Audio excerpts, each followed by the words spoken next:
সবাইকে শুভেচ্ছা। Government sponsored একটি প্রচারণা বাজারে ছাড়া হয়েছে। ভয়ঙ্কর রূপে ফিরবে বাংলাদেশ ছাত্রলীগ। প্রথম কথা, ছাত্রলীগের ফেরার কিছু নেই, ছাত্রলীগ লড়াইয়ের মধ্যেই আছে। দ্বিতীয় কথা, ফেরার কথা যদি বলি, ভয়ঙ্কর রূপে নয়, ভরসা হয়ে ফিরবে বাংলাদেশ ছাত্রলীগ। পেছনের দিকে যদি তাকাই, কোটা সংস্কারের দাবিতে বাংলাদেশ ছাত্রলীগ নিজস্ব কৌশলে এগিয়েছে, সরকারের কাছে আহ্বান এবং রাজপথে সক্রিয় ভূমিকা পালন করার চেষ্টা করেছে।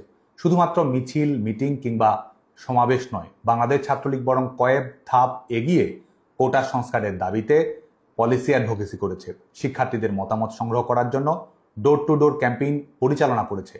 11 জুলাই হাইকোর্টের রায়ের মাধ্যমে শিক্ষার্থীদের প্রাথমিক বিজয় সুনিশ্চিত হয় এবং 2018 সালে সরকার ঘোষিত প্রজ্ঞাপন পুনরায় প্রতিষ্ঠিত হয়। বাস্তবতা হলো 11 জুলাই থেকেই বাংলাদেশে কোনো কোটা কার্যকর ছিল না। কুচক্রীরা যদি তাদের প্রতারণা এবং হত্যা সন্ত্রাসে সফল না হতো, তাহলে হয়তো একটি অনাকাঙ্ক্ষিত ঘটনা না ঘটেই বাংলাদেশে এই আন্দোলনের একটি ইতিবাচক পরিণতি সম্ভব হতে পারে। আমাদের সমস্যা সমাধানের স্পিডের তুলনায় তাদের ষড়যন্ত্রের গতিবেগ ছিল অনেক বেশি, যার কারণে ছাত্রলীগ সাধারণ শিক্ষার্থীদের দাবি, সংগঠন, সরকার, বিচার বিভাগ এবং শিক্ষা প্রতিষ্ঠানের স্থিতিশীলতার মধ্যে ভারসাম্য বজায় রেখে চূড়ান্ত সমাধান বের করে আনার যে কৌশল গ্রহণ করেছিল, 15 জুলাই উস্কানিমূলক হামলার সূচনা করে পরিস্থিতি তৈরি করে তার দায়ভার ছাত্রলীগের উপর চাপিয়ে দিয়ে নিজস্ব এজেন্ডা বাস্তবায়নে এগিয়ে গিয়েছিল ষড়যন্ত্রকারীরা।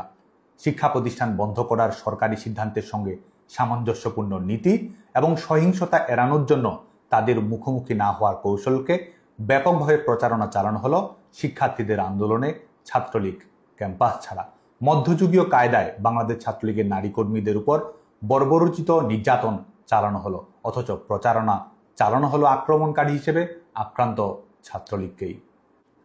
আজকে অনেকেই অনেক কিছু বলছে, অনেক কিছু করছে।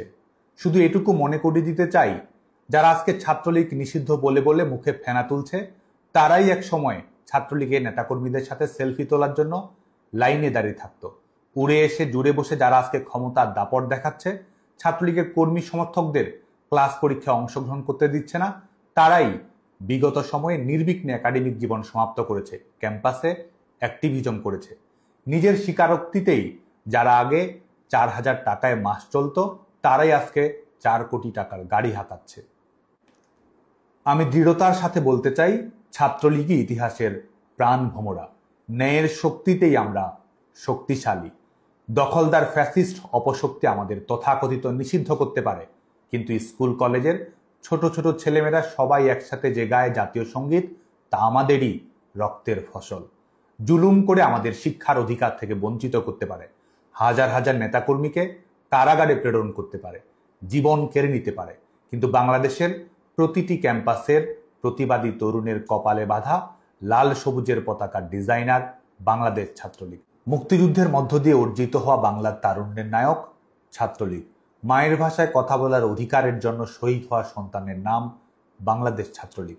যুগে যুগে স্বৈর শাসকের বিরুদ্ধে প্রতিবাদ করে গণতন্ত্রের দাবিতে জনতার ক্ষমতা জনতার কাছে ফিরিয়ে দেওয়ার লড়াইয়ের নাম বাংলাদেশ ছাত্রলীগ।